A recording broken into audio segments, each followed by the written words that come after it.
What do you do when you build your entire life off of an illusion, only to have that illusion eventually burst wide open?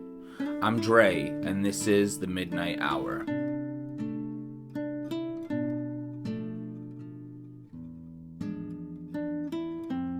Tonight we will be looking at a classic writer named F. Scott Fitzgerald, and one of his precursors to The Great Gatsby called Winter Dreams. Now, Winter Dreams begins with a person named Dexter Green. And Dexter is a caddy at a local golf course. And one day, he sets his eyes upon a girl named Judy Jones. Now, Judy Jones immediately captures Dexter's entire attention. Not only in that moment, but pretty much for the rest of the story. As time passes on, Dexter and Judy's paths cross more often until Judy invites Dexter over to dinner one night at her house. Dexter happily agrees, and he shows up the next night dressed immaculately. So she invites him out on her porch, veranda probably, and that is where they share their first kiss. Now, from that point onward, Judy toys with Dexter like a little paper doll. And a lot of it is probably subconsciously, but still, Dexter is so enthralled with Judy. He has given her his entire heart, and she only returns 10% of the affection back toward him. At some point, Dexter realizes that he will never be good enough to satisfy Judy's ideals of what it means to marry into money, because this story has a lot to do with social standing and classism and whatnot. So eventually, Judy leaves for Florida, down south. Dexter is left with all of his unspoken desires toward her. And he decides, you know what, I'm going to just be with someone else. So he gets with this new person named Irene. And a week before their announcement to be engaged, Judy shows back up. Judy comes to a dance that Dexter is currently at, and she tells him basically, let's get out of here. Do you have a car? Let's roll. So they leave in Dexter's coupe. And in that coupe, Judy pretty much asks Dexter to marry her and how great it would be for them to be together. Pretty much satisfying Dexter's all-time obsessive dreams of Judy, of having Judy. So he breaks the engagement off with Irene only to have Judy throw him away to the side once more a month after the fact. Does he regret it? Not really. Not really. He is so still obsessed with getting Judy's affection and attention that even him breaking off the engagement with Irene wasn't enough to shake him up. Eventually, more time passes. Dexter just puts all of it behind him. He leaves, moves to go to New York, and it's in New York when he's in his 30s that a businessman comes and tells him, you know, I have a friend in Detroit who married a woman from your hometown. I think her name is Judy. Dexter immediately perks up. He says, Judy Jones? The man says, yes, I was an usher at their wedding. I feel bad for it too. Dexter says, why? Why would you feel bad for her? The man says, well, her husband drinks a lot, runs around on her a lot, and she just stays at home with the kids. Her life is pretty much in shambles. So at that point, Dexter realizes she no longer has that youthful glow, that youthful spirit that he was so enthralled by earlier in the story. And that's when Dexter realizes, I have built my entire life around a complete illusion and a fantasy that did not come to pass. So that's what the story is about. Going into our 3 highlighted sections, we're first going to look at the part where Judy and Dexter share their first kiss, and this will really give you an idea and some insight into Judy's character. This says, "Then, after dinner, she led him out on the dark sun porch and deliberately changed the atmosphere. 'Do you mind if I weep a little?' she said. 'I'm afraid I'm boring you,' he responded quickly. 'You're not. I like you, but I've just had a terrible afternoon. There was a man I cared about, and this afternoon he told me out of a clear sky that he was poor as a church mouse. He never even hinted at it before. Does this sound horribly mundane?' 'Perhaps he was afraid to tell you.' 'Suppose he was,' she answered.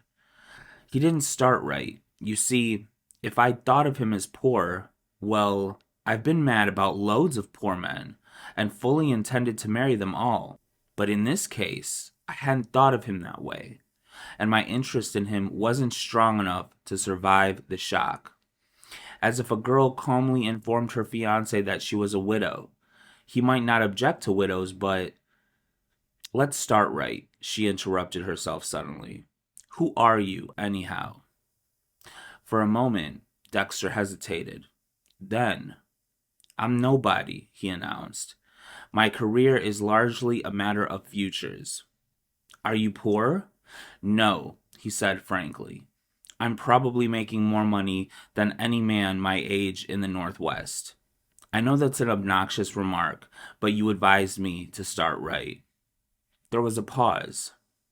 Then she smiled, and the corners of her mouth drooped, and an almost imperceptible sway brought her closer to him, looking up into his eyes. A lump rose in Dexter's throat, and he waited breathless for the experiment, facing the unpredictable compound that would form mysteriously from the elements of their lips. Then he saw. She communicated her excitement to him, lavishly, deeply, with kisses that were not a promise but a fulfillment. So there you go. That pretty much lets you know all you need to know about Judy's mindset and her obsession with marrying into the right family, marrying the right man, for all the wrong reasons, right? So Dexter wants to start right with her and informs her, if it's money you're after, it's money you'll get with me. But he doesn't want that relationship to be built upon just finances and just that financial dream. He wants that real love.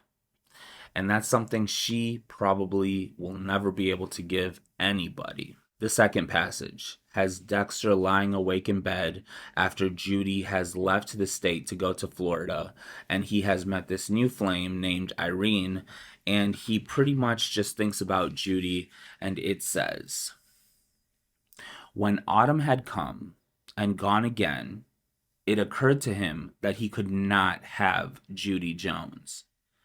He had to beat this into his mind, but he convinced himself at last. He lay awake at night for a while and argued it over. He told himself the trouble and the pain she had caused him. He enumerated her glaring deficiencies as a wife. Then he said to himself that he loved her, and after a while he fell asleep. For a week, lest he imagined her husky voice over the telephone or her eyes opposite him at lunch, he worked hard and late, and at night he went to his office and plotted out his years." I think we can all relate to that moment where we know what's best for ourselves. And while our minds try to convince us that we know all along, our hearts try to sway us in these different directions aimlessly because they're not right for us. Those people we're trying to convince ourselves of that we love so much, and we know deep down that it's just not working out, we may as well let it go. We may as well let time do its thing, let the hurt come in, do what it needs to do, and get over it. Because the quicker we do that, the quicker we realize what Dexter didn't realize until his early 30s.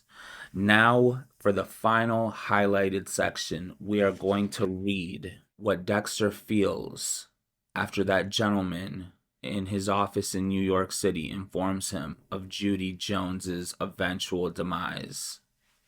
Social demise, at least. And this passage says, "He had thought that having nothing else to lose, he was invulnerable at last. But he knew that he had just lost something more. As surely as if he married Judy Jones and seen her fade away before his eyes. The dream was gone. Something had been taken from him. In a sort of panic, he pushed the palms of his hands into his eyes and tried to bring up a picture of the waters lapping on Sherry Island and the moonlit veranda, and gingham on the golf links and the dry sun and the gold color of her neck's soft down.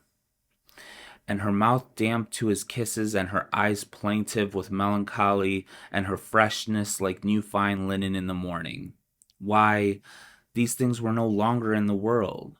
They had existed, and they had existed no longer. For the first time in years, the tears were streaming down his face, but they were for himself now. He did not care about mouth and eyes and moving hands.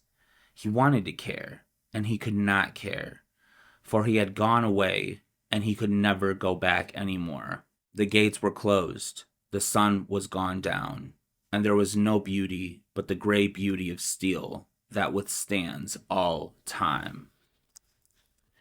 Of course, we can see these parallels to The Great Gatsby all throughout this story, and I believe this story was written before The Great Gatsby, which completely makes sense. And Fitzgerald just captures that longing so well in these stories that we all feel when we're younger.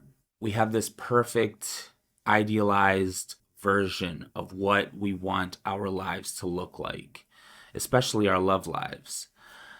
And when time comes and does its thing, and we realize life isn't exactly turning out how we thought it would, we do get discouraged and we get so heartbroken.